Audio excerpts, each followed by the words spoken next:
Sports talk conversations with a good laugh mixed in. This is the Sports Talk with Thetford and Ashby podcast from Double T 97.3, presented by Cantex Roofing and Construction.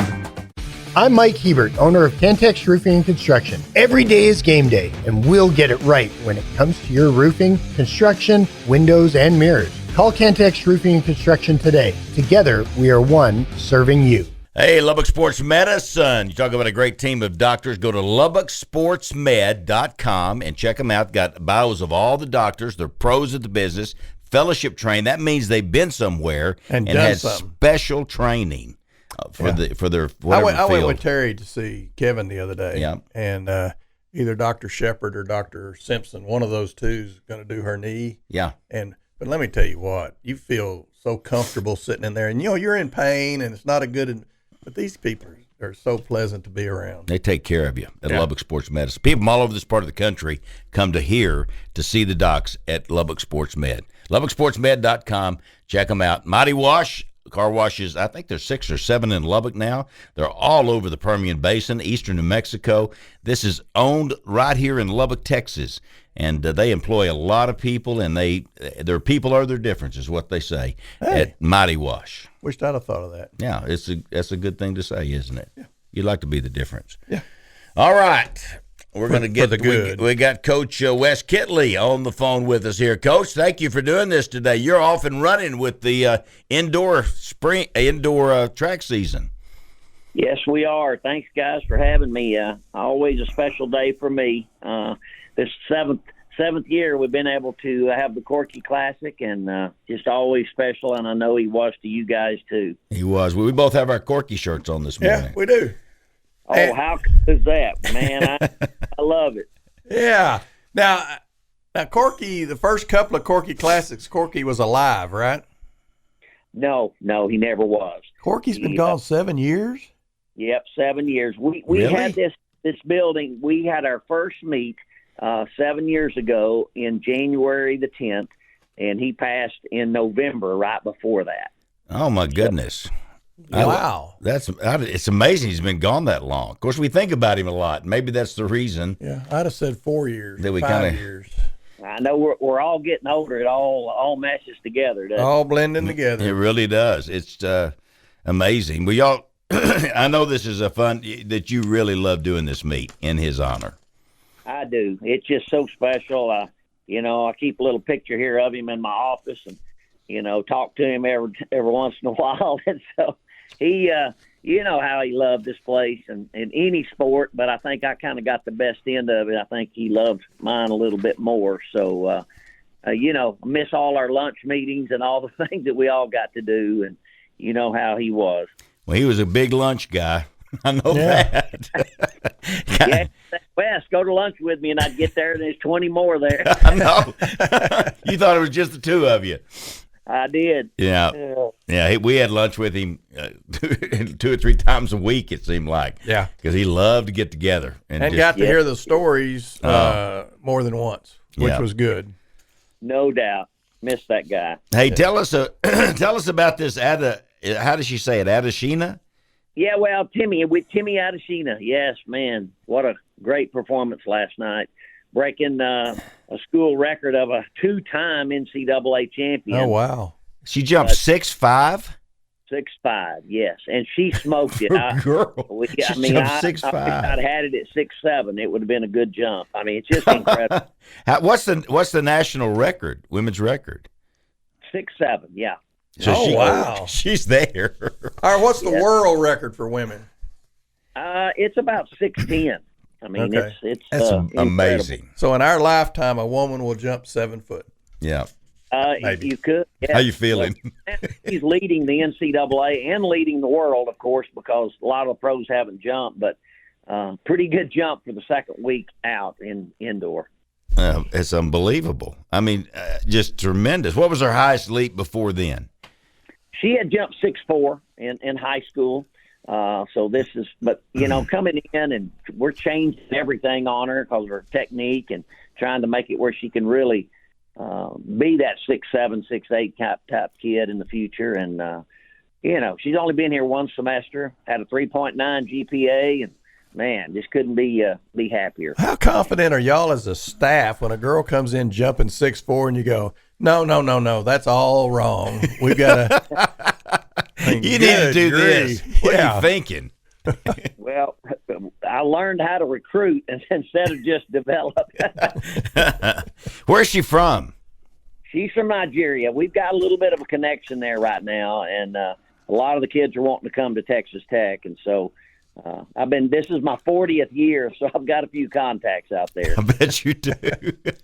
I bet you do. Well, that goes back to Abilene, too. You were recruiting worldwide back then, weren't you? I was, and those relationships are precious, as y'all know, and so. But this is a new group that I've created 3 or 4 years ago, and then got one or two. But when you get a good one, and then you do a good job with them, well, then of course success breeds success, so it helps. That is so awesome. Well, tell us about the meet schedule. Because we usually have like 4 or 5 or 6 indoor meets here in Lubbock, but this year there's only 3? Yes, we're told by administration, which we're fine with, but with football construction, it just caused a lot of problems with having big teams and 20 and 30 teams and having them every weekend, staying out of their way with the big trucks that are coming in and out and that type of thing. We didn't want anyone to get hurt. So we had to have less. We have 2 in a row, and then we're going to go to Louisville next week, and then to K-State, and then we come back on the 9th and 10th, and that'll be the only meets we have until we host the Big 12 championship 2 or 3 weeks later. Well, K-State indoors, is that the other one in the conference that's bigger, or was it Iowa State that hosts? State, that's what I was thinking.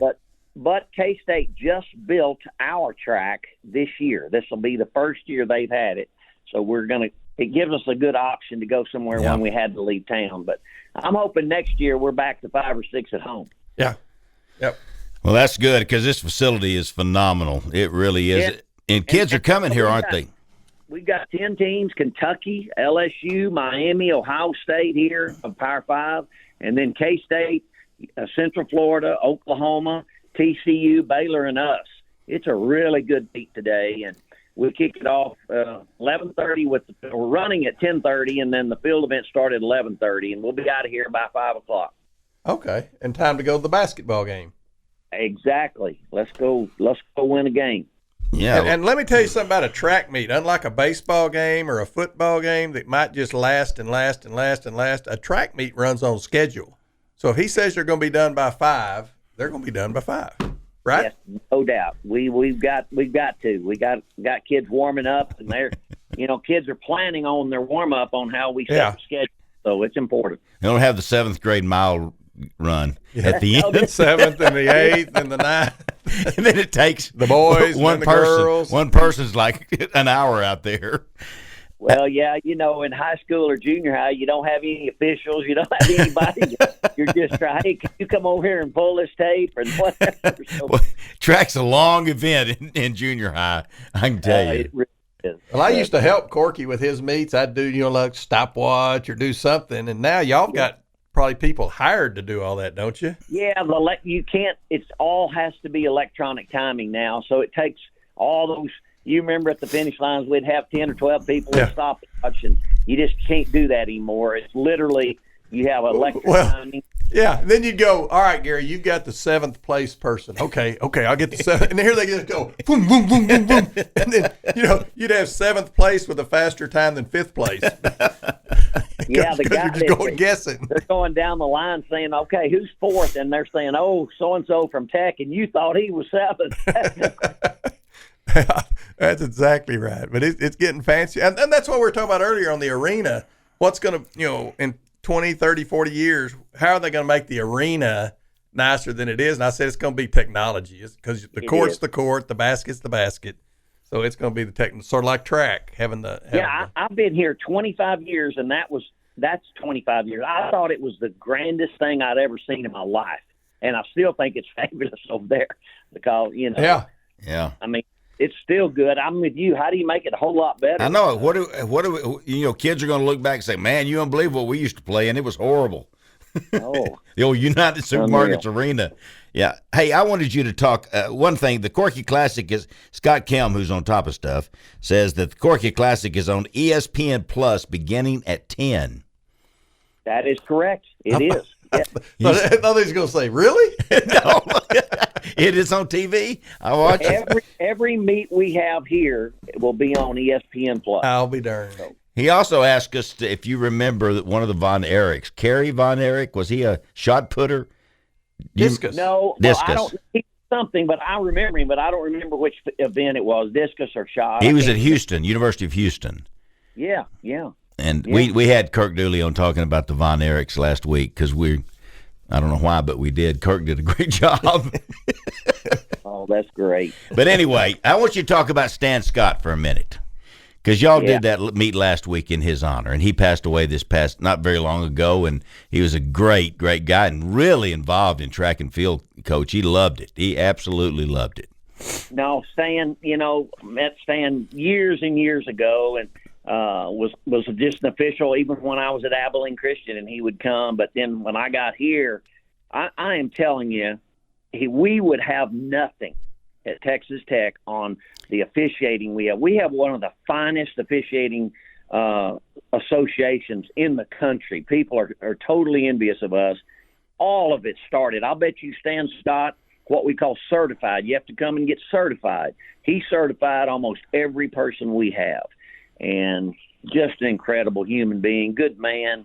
But I am telling you, we wouldn't have it here without him. Well, that's a good endorsement right there. I love the guy. Of course, he did games with us and broadcasting, and he was the PA announcer out at Lowry Field for a while. And just watched him when that hit him. That it was so sad to watch because he wanted to be well so bad, and just no cure for what he had. No, and I got a kick. We honored them last week. The meet was in his honor, and his daughter said, "Coach, I never went anywhere on vacation that we didn't plan it around a track meet." Yeah, that's right. It was right. It was unbelievable how gung ho he was about track and field. He loved it. Yeah, he worked. I don't know how many Olympic trials, and he was a fabulous pole vault official and was very recognized around the world. As far as that, but he could do anything, but he really loved the pole vault. How about that? Well, I appreciate you doing that, and I appreciate your kind comments. He was a good friend, and for a long time, and I just hated it when he started going downhill. It was just tough to watch, tough to see. Yeah, and he fought it. He came here, and even when he was on a stroller and would come to the meets, and even when he couldn't talk, and man, we just love him and miss him so much. But ALS and well, y'all talking about that remind me of Herb Dillon. He was one of our lunch guys. There's too, another one, and he was a regular out there. I would put Herb in a chair on the first exchange when his health got really bad, and he'd still sit there and raise the flag. So, those guys were so good to me, and like I say, my 25 years here, those guys were with me from step after step, and so I'm glad you brought her. As long as we're talking about lunch bunch and track, Bob Matney, he's was a whole lunch bunch buddy. You still do a lunch with him regularly, don't you? I at least once a week. Oh, that's great. That's great. Yeah, you and some of your coaches that go with my program, and of course, Corky introduced us. And if it wasn't for Corky, I wouldn't even know Bob. But Bob's just so good to me, and he's kind of picked track as his sport. Yeah. And I'm just very thankful. That and rodeo, I think he's. Yeah. No doubt, he loves the rodeo and horse racing. And they don't have any scholarships over there, so he's really helping kids, and people just don't know how much he does to help Texas Tech students. Well, if y'all are going one day, holler at David and I. We'd love to sit and listen to you guys. So. Yeah, we'll go eat lunch with you. Let's do it. We all go to All American. Y'all love All American too. Oh man, it's my favorite place. It's a fun place to go. It really is great food. Well, how many years is this for you now? Well, it's 40, but it's 25 here. Quarter of a century. I can't even comprehend that. And you know what's really bad? I tell my wife, I'm just as fired up about doing this as I've That was ever the next been. thing out of my mouth was you still got a zest for it, and it just shows through. So I'm going to say, what, you got another – tell you what, when we retire, you retire. How's that? Sounds good. You're in good health. I signed a 7-year contract. He gave Kirby gave Tadlock a 7, and then he gave Greg Sands a 7. And when mine came up, he said, "What do you want? You want 7?" I said, "Sure." How long you think you can make it? That's 7? Well, I hope I can make it that long. As long as my health is good, you know. Yeah, keep going. I will golf, and I will do other things, but I don't know what it is, but since about 6 years old, man, my granddad took me up to the track, and his first year, he had bought them some spikes, and they were popping the trunk and pulling those spikes out, and those high school kids asked me to jog with them. I've been hooked ever since. You know, I can remember in junior high at Evans when I got my first set of spikes for track. I just thought that was the coolest thing ever. I mean, I've never seen anything like it. You'd run down there and look behind you. Well, I still enjoy it. Coach, my track career lasted one day. I just wanted to high jump, and Coach Gandy wanted us to run. And so I lasted one day and went back to off season. What a sissy. Yeah, I tell people this all the time. They're asking me, "Well, my kid, I want them to run track, but they're playing baseball." And I said, "Well, it's a little easier standing on first base saying hum babe than it is running on Hum babe. Well, it is unless you're playing for Coach Magel, and we ran more than the track team. Yeah, you should have rethought that. Hey, Coach, I did want to ask you, did you get a chance to hear Zach last? We really appreciate him being on. We got about a minute. No, I didn't. I thought he was. I knew he was going to be on, but I didn't get to hear it. He did a great job. But no, I'm very, very thankful he's here, and I think I'm hoping and praying we're going to be a lot better this next year. Well, I think if we're a lot healthier, we'll be a lot better. We will be. Well, it makes a difference, when you got one hand tied behind your back trying to run something. Yeah, have a fist fight. Yes, it is. Coach, good luck in the Corky Classic. You're awesome, and we appreciate you so much. I think we're going to have some really good performances here today, and I'll hope to see you guys at the basketball game after. All right, buddy. All right, Coach. Coach Wes Kittley, everybody, Texas Tech Track and Field. Back with more Sports Talk with Thetford and Ashby. Sports talk conversations with a good laugh mixed in. This is the Sports Talk with Thetford and Ashby podcast from Double T 97.3, presented by Cantex Roofing and Construction. All right, let me see here. I was telling you about Senior Benefit Solutions. They're located on 86th Street, right off of University. 2516, I believe, is the address. But anyway, you can give them a call, too, because they will get you an appointment all set up, and they will take care of you. 806-781-3904. That's the name to know. Joe Hornaday is here in the studio. We see Joe a lot because he's at the lunches a lot of the time. Well, I see you on the golf course paying you off. Yeah. Where I Do see you have that other money you owe me? Yeah, probably not. Okay. Well, It's good to be here. Good to have you, Joe. Long time that at Texas Tech Athletics. 30 years, Joe. Is that right? Is that what you remember? It seems like maybe not that long, but it probably was. 1978. Yeah. Is that the year you started? That's when I started. Yeah. That's the year I left. And what was the Golly, day? we didn't even have women's athletics yet in our part of the athletic department. What was your first job? Was it sports information director? First job was saving the country from the Russians. I was drafted into the Army and sent to Germany. Was there trouble in Germany? They were waiting for the Russians to cross. They were afraid they were going to attack those pubs over in Germany. It was funny. We got an officer drunk one night, and we said, "What are we doing over here in Germany? What really?" He said, "Well, when the Russians attack, we're here to give the reinforcements time to get to France." France? Why don't they come here? Oh, they will have already run through us. Oh, great. Thanks a lot. I think we need to go home. It reminds me of that George Goebel deal when they said he was stationed in Tulsa and David Letterman or whoever was interviewed just started, I think it was Johnny Carson, started laughing. They all started laughing. He goes, That's where they needed me. Yeah, that's right. Oh yeah, that's right. Well, then when I got out, I got a job as a sports writer in Fort Worth at the Fort Worth Star-Telegram, and then in '78 had the chance to come back here as assistant sports information director, and Who were you under? Keith Samples. Oh, yeah, I remember Keith. He was a good one. Yeah, I remember those days. Keith had just been hired, and I thought, boy, this will be fun, promoting sports instead of writing something negative when something negative happens. So Is Keith still alive? yeah, he's out in California, and he's probably retired by now. You talked to him ever? No, He not seemed much. sort of like a California guy Yeah. when he was here. Yeah. So that's a good place for him. So just lucky as everything to get on at Texas Tech. And So when did you become the official, the head SID guy? well, in 1980 in the summer, they promoted me up, and John Connolly called me in and said, Joe, said, I want you to be the SID, but I want you to know I want something positive in the paper every day. Oh, great. Okay. Thanks a lot.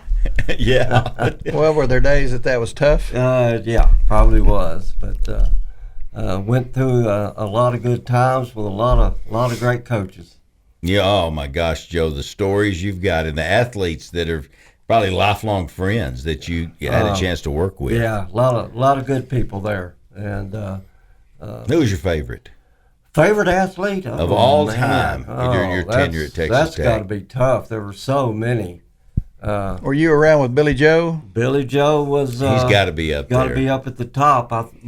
Probably my favorite Billy Joe story was we were flying to Japan to play Oklahoma State in 1988, and they had a pretty good running back who just won the Heisman. And anyway, we had a press conference we had to get to quickly as soon as we got off the plane. So Spike Dykes and I, and he had to bring 2 players with him, were trying to get through the airport. It was just packed, and Billy Joe was one, and Tyrone Thurman was the other. And right in the middle, trying to get out of the airport, we come upon about 300 little middle school Japanese girls, and we're fighting to get through them. And Billy Joe turns to Tyrone and points, says, "Michael Jackson, Michael Jackson." Oh, the girls just went crazy. So Billy Joe talked Japanese. I He did might. not realize that. Oh, Spike was so mad we couldn't get out of there. Couldn't get through those girls. Michael Jackson is any Michael language. Jackson. Any language. They all know who that is. Oh, That is God. so funny. It was. All right, we have Billy Joe's on your list. Who else? Well, Tyrone's up there too. Yeah, Tyrone would be a He good was, one. he was so great. We love having him on the show, and Billy Joe too. They're both just great. Yeah. Oh, yeah. Oh, gosh. So many good ones. Darvin Ham breaking the backboard was so much fun, and we were playing in a regional on the East Coast, and they stopped play. They had to get another backboard, and so I went in the locker room. I thought, boy, this will be neat, hearing the players laughing about it. Oh, they were just talking about their classes and girls they were dating, and I mean, they weren't even talking any basketball. And then they went back out there and just beat the heck out of North Carolina. Oh, that was a great day. That was a great day. It really was. Yeah. Well, I guess Darvin's still in survival mode out in L.A. Yeah, he's still there. I saw him last night on TV, and he's still there. Great. Are they winning?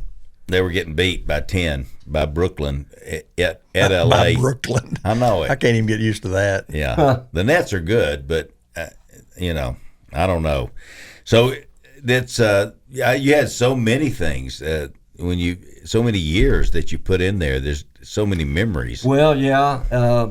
I was only sports information director for 16 years, and then Bob Bockrath, I guess, promoted me to assistant athletic director to do a bunch of different kind of things. And the other night I was going through some old papers, and I ran across this letter that I wrote in 1984, and I thought I'd bring it out. Thought you guys would be interested in hearing some of this. I would be. It was directed to the Texas Sports Hall of Fame Selection Committee.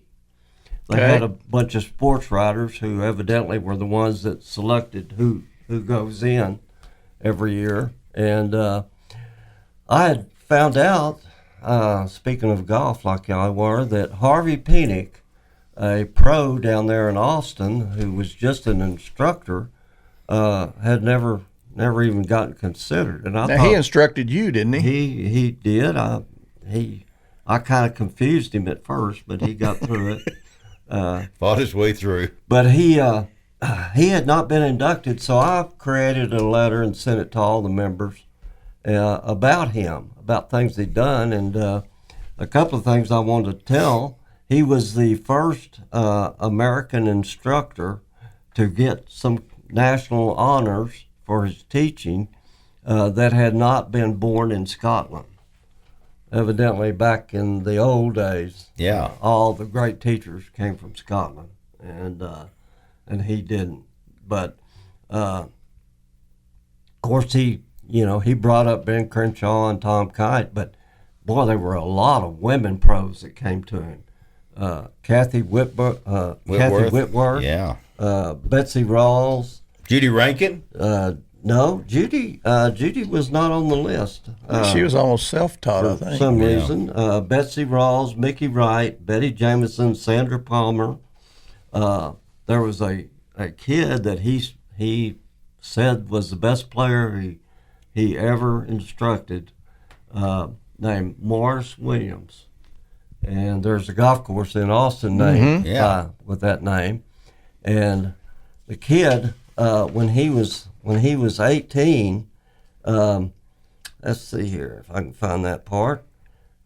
He won the Texas State Amateur. He won the Texas State Junior Golf Tournament, and they had a Texas PGA golf tournament that he won, beating Ben Hogan and Byron Nelson. Did he really? And unfortunately, in his early 20s, he was killed in a plane crash. Oh, that would be a name everybody would know. His name would be way up there. But anyway, I sent this letter, and they called me a few months later and said, we've selected Mr. Penick to go into the Hall of Fame. That's a cool deal. And so I got to call him and tell him, and he wanted to know the date and the time and, all that stuff. And I said, you have to come up with somebody to introduce you. And, boy, he had a big barrel to pick from. He said, well, you're the one that did all the work. Why don't you do it? What? Do what? You want me to introduce you? So that was probably one of the highlights of my life to get up. To do that. Of course, he became really famous years later with the Little Red Book. So that wasn't even out yet. Now, you didn't do like T when he introduced Spike for the Hall of Fame, and T talked for at least 30 minutes. Oh, yeah. And you're just sitting there going, well, there was a lot to talk about. So worked out good. All right. That is a cool story. I didn't know you and Harvey Penick were so close. You think, with all that great teaching you've had, you'd be better. You would think so, wouldn't you? Just well, let me tell you, Joe was quite the golfer. Joe was great, and he still is. Not really. Joe's had to fight some medical issues himself. He has had to fight them. Well, very admirably, I might add. Pretty lucky to still be around, but still able to lose money to Gary. Yeah. Well, I wouldn't have brought that up. Works out good. I wouldn't have brought it up either. I sure wouldn't have said that. Sports Information Director from 1980 to 1996. Now, when did we start the Big 12? 96? Yeah, not the fall of 96, and that's when I just gotten out. So I was the very end of the Southwest Conference. You finished up with the Southwest Conference. It has your responsibilities here. A lot of people don't know that he's responsible for the creation of content of football television, radio coaches shows, highlight videos, posters, schedule cards, securing basketball radio affiliations, staging weekly press conferences. There's a lot to do. Well, and one thing he did not mention that's what I remember is Joe would have a heck of a party for the media before the football games. Or was it the Lubbock Inn? What was the name of that place? Yeah, well, we took them out to the 50-yard line for dinner on Friday night. And, we weren't winning much back there in the early 80s, and so you had to do something to try to get them out here. And so then we had a hospitality room up there at the Lubbock Inn, room 214. Okay. And 214. that went on Friday night and even after the game Saturday. So it worked out pretty good. We got some good coverage on our narrow losses with Jerry Moore. Yeah. And they loved the 50-yard line, I might add. Oh, boy, they did. Sort of missed the 50-yard line. I do too. Speaking of restaurants, the 50-yard line's gone by the wayside. Today's the last day of Tom and Bingo's. That's hard to believe, isn't it? Dwayne Clanton's dad, Tom Clanton, and I never knew Bingo, but I knew Tom. And then Dwayne took it, and then Dwayne's son-in-law, and then, good gosh, the price of things and all that, with inflation and all that, it's just hard to make it work. So today's the last day, Tom and Bingo's. Let me say one more thing about Mr. Pinnock. He was a very positive person. He never used the word don't in a lesson. Everything was toward the positive end. And one day I was walking off the golf course and had my head down. He came out of the shop and he said, "How'd you play?" I said, "Oh, just horrible." And he said, "Well, did you hit one good shot?" And I said, "Well, yeah." That's what you ought to be thinking about.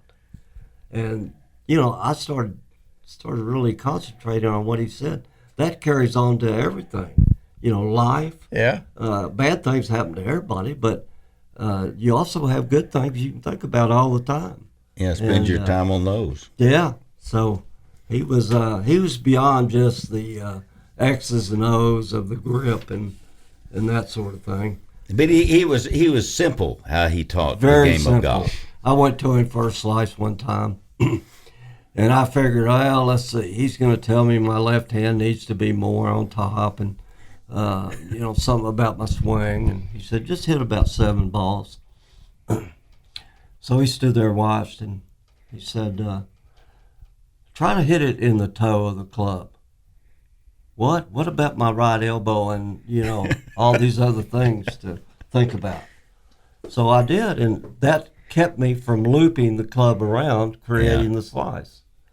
He just knew how to simply tell you how to correct it without saying anything negative. Yeah, and with all this other stuff, just do this. And, boy, I see why Crenshaw and Kite turned out so good. And Hornaday. Yeah. Yeah, Joe Hornaday, you know him. Every other hole. Yeah, really. Well, it's Joe. It's just who was your? I know you love Spike Dykes. You loved working for Spike, didn't you? Wasn't he? He was just a classic. He was. Yeah. They and it turned out the media just loved him to death too. Yeah. And when he got the job, he'd been coaching here 3 years before he became head coach. And when he got the job, he called me in and he said, "Joe, can you give me any advice?" And I said, "The only thing I can tell you is if you get a message from some media person, call them back. Don't leave them out there stranded. Even if you have to say no comment, that gives them something to print."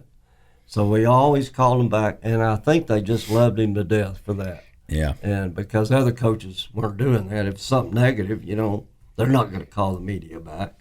And you didn't have to do this with Spike, but you wrote a lot of the stuff that coaches said, didn't you? Not really. No. Okay, I thought that was part of your job.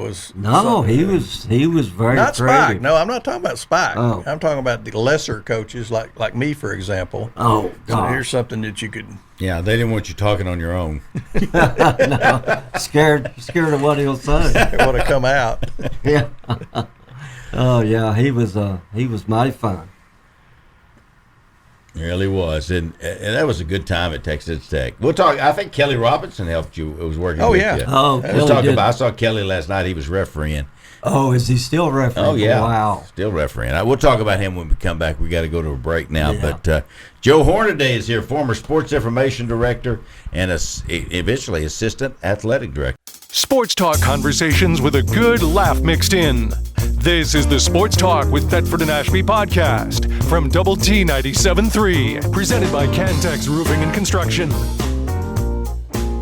HG Thrash Clothier at 2010 Broadway Avenue, main location out of the Kingsgate Shopping Center, the new location, and opening in November. Awesome place. Over in our part of town. Yeah, over in the south part of town. And it's a gorgeous building. They did such a great job on that. They really did. Howard is just a pro at this business. Yeah. And he hired him a pro, Jeremy. They just love what they're doing. Yeah. You know, everybody ought to love their work the way those guys do. And be as good at it as they good are. at it. Hey. The men's store. It is the men's store in Lubbock, Texas. Our one of the last times we saw Rodney was at his going away party, and it was at Los Brises. Do you miss Los Brises, Rodney? Hey, that's funny. I was just thinking when y'all were doing that commercial, one thing we missed really badly is Mexican food, because there are some Mexican restaurants here, but they're not very good. And like most of us, Well, you think it'd be hard to screw up beans and taco meat? But they just don't. They're not very good here. I don't know what it is. It may be it's just because you're here. It doesn't seem like it's supposed to be good. But it's not the same here as it is in old West Texas. We need to send y'all some Mexicans over there. Yeah. We could do that. I promise these Mexican mothers that you go eat at their house, you're like, this is unbelievable how good this is. They know how to do it. I know. There's a couple restaurants here, but they're not the same for some reason. And HG Thrash, they would never make it over here unless they sold shorts and T-shirts. So, that's all you gotta have. Flip-flops. Flip-flops. Yeah. It's a casual lifestyle over there, isn't it? I've not had a pair of long pants on in 5 months. Not one time. Hey, have you gone over to the side of the island that did have the fire damage, and have they made a lot of progress over there? Yeah, they've made a lot of progress. The biggest problem is that the people that live there, they're still struggling to figure out the insurance and and getting back and rebuilding and the value of those homes and whatever. They're still the people are still displaced over there to a large degree, but you still drive over there, Gary, and there's hundreds and hundreds of temporary. There are these little bubble things that they use for homes, and there's still hundreds of them over there that people are still living in. So it's something that they say is going, not going to be totally resolved for 5 to 10 years. Wow! And it's goodness. It's still a major issue here, but like everything else, there's a new story come around and it gets lost in the shuffle. But they're doing a lot better, and I've been over there several times. Yeah, I heard that there was a fear that resorts and all that would come in there and buy up that land, and now all of a sudden you don't have that community. You got a bunch of resorts and. Yeah, I think that's what people were fearful of, but. I think they're trying to restore it back to as much of the same as they can. I don't know all the political stuff that's going on with it, but Lahaina used to be the capital of Hawaii at one point. I mean, back in the day, and it's a historic place. And but it's really sad, and they still talk about it all. I mean, it's still a major topic of conversation around here. Y'all ever go? Think the people are doing. Do y'all ever go to other islands? We hadn't yet, but we're planning on it in the future. We're gonna. Do some of that next year, 2 or 3. But we just kind of been trying to get situated, find a couch. You try to buy a couch here. It takes about 3 or 4 or 5 months to get stuff. You just don't go in the store and buy a couch or a bed. I mean, everything's pretty much ordered over here. So, hey, what did y'all say? Who was the Red Raider Club Employee of the Month? Who'd y'all say that was? Brian Gates. Everybody's talking about it. Yeah, Brian. Oh, I heard y'all mention it, and I didn't hear the name, but yeah, and you're right. They've got a great team. Andrea's probably got as good a staff as she's ever had there at this point, and they've got some great people over there with them now. I guess they lost. And all right, Rodney, February Employee of the Month. We'll let you name him or her. I'm gonna say Kevin Torres. Okay, I think was Kevin last month? I think Kevin was last month. Kevin was last month. Yeah. He was. No, there's a bunch of people in there. What's our I forget these names. How about Cam? Cam? No, they need to hold on. No, not Cam. You want to think about it a minute? No, Cam can get his. Now Cam's come in there, and he's been there a couple of years now, and He's doing like great on the fundraising. That's what I hear.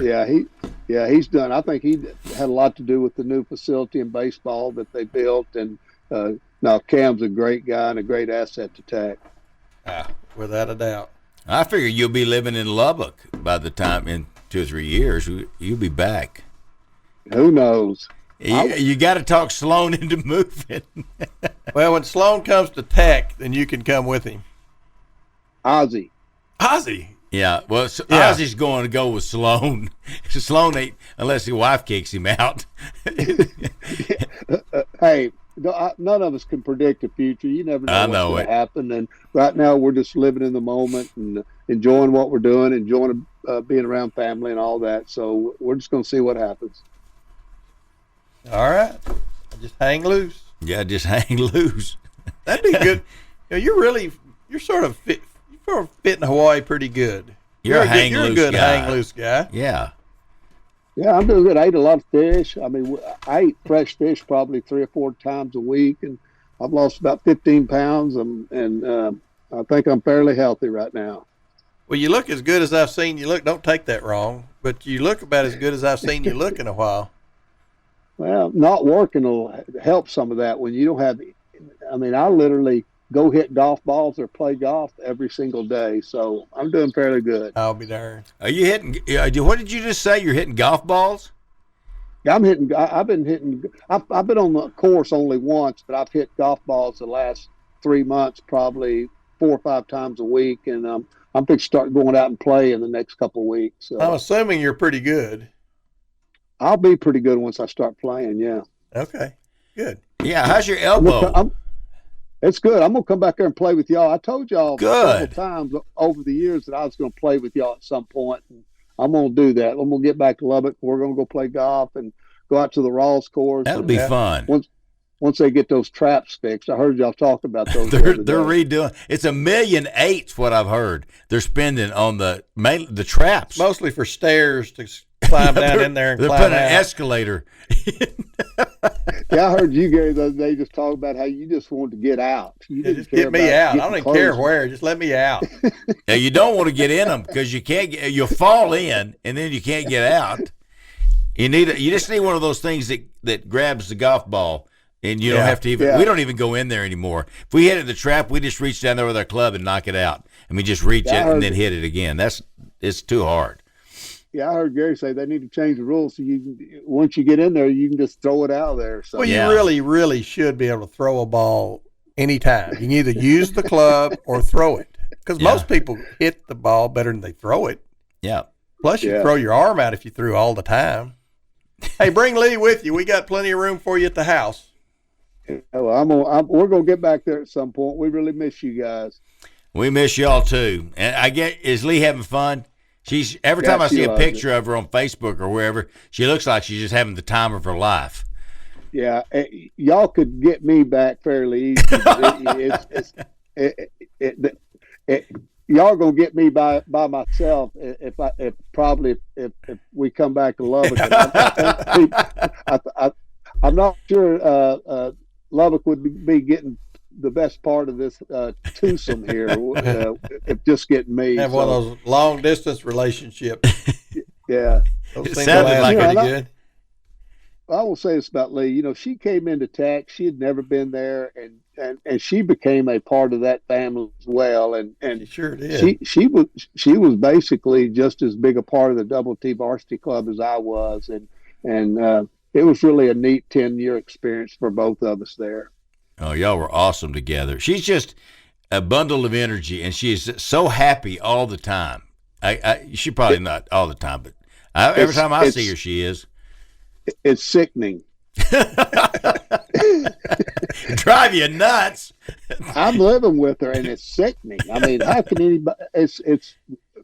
She's like that every single minute. It never changes. Isn't that great? And I guess it's sickening. Well, I think David and I need to say at this time we're very fortunate too. Yeah. Yeah, we're all pretty lucky. We got high energy. Our wives are at home watching, so by golly. Yeah. We all got better than we deserved. I promise you. Got kicked the without coverage. a doubt. Yeah. All right. Terry and Jan are thoroughbreds. They're awesome as well. So, all right. Well, you said you keep up with Tech athletics. Is it hard to keep up with just NCAA stuff in general? Are you becoming more of a surfer and a? No, it's weird over here. Most of the interest is in the pro sports. The only university over here is Hawaii, and obviously they don't generate a lot of interest. But it's mostly NFL, NBA over here. It's that's everybody's big NFL, big NBA people around here. It's very, very little college interest around here. Are you keeping up with NFL? Are you doing it? Oh yeah, I watch every game. Yeah. How you like it? Detroit? That's something. I heard that. I talked to a guy yesterday that lives up in Michigan. He said they are absolutely out of their minds up there, going crazy over the Detroit Lions.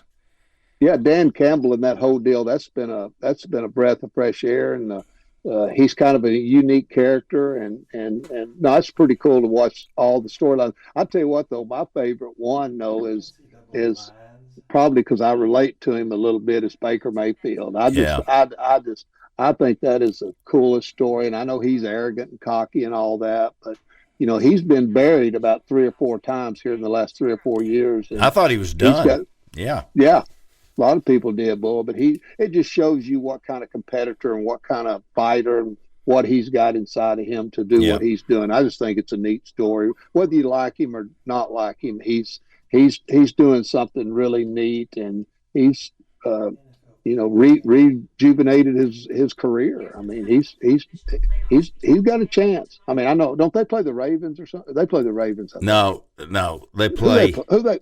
Texans Ravens today. Texans Ravens, and Texans. The Stroud has been phenomenal, absolutely phenomenal. But I heard something yesterday that he's probably having as great a rookie year in that league as any rookie in the history of the NFL. Yeah. The stats and all the things that he's put together and the things that he's doing. It's really cool to see him. And the Texans, I mean, that's a great story too. It is a great story. And the Chiefs, I don't know what your thoughts are about them. They seem to have lost their focus. Now they're winning, but they got Buffalo at Buffalo. I can't. And Josh Allen just seems to be on fire. Let's do a quick makeshift pickle. All right. Let's see. All right, we've got today the Packers and 49ers. We're going to do this fairly quickly. Let's see. The Packers. All right, the 49ers are favored by 10. Whoa. All right, y'all got to get to picking. All right, I guess I'll go first then. Yeah, I think I'll take San Francisco. Rodney? 49ers. All right, David? I'll take Green Bay then. All right. Let's see. Jordan Love's another I'll tell you what, 10 points in the NFL is almost good any week you want to go. All right, Houston, Baltimore. Houston's favored. Let's just make Baltimore favored by 10 just to make it easy. All right, real quickly, how much time we got? I'll take Baltimore. I'll take the Texans. I'll take the Texans. All right, and then tomorrow I got 10 seconds. When we come back, we'll finish this thing up real quick, Rodney.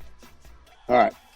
We got to do a few more spots here. We'll be right back with Rodney Allison and David Thetford. You've been listening to the Sports Talk with Thetford and Ashby podcast from Double T 97.3. Catch the show live Saturday mornings from 9 to noon on Double T 97.3 FM or on the Double T 97.3 mobile app.